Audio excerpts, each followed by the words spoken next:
Ерихон, град с непревземаеми стени. Вратите заключени. Никой не излиза, никой не влиза. А отвън Божият народ, израелтяните. Без стени, без стълби, без оръжия. Но с едно нещо – вяра в Божието Слово. Бог заповяда: обикаляйте града поведнъж всеки ден, 6 дни.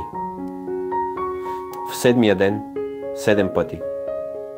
После свирете с рогове и викнете, и стените ще паднат. Всеки ден мълчание. Не думи, не мечове, само стъпки си и тръби. И на 7-я ден, първи път, нищо, втори, трети, четвърти, 7 път те спряха.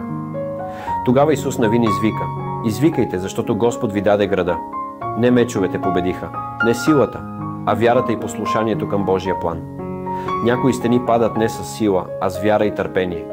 Ако Бог е с теб, няма крепост, която да устои.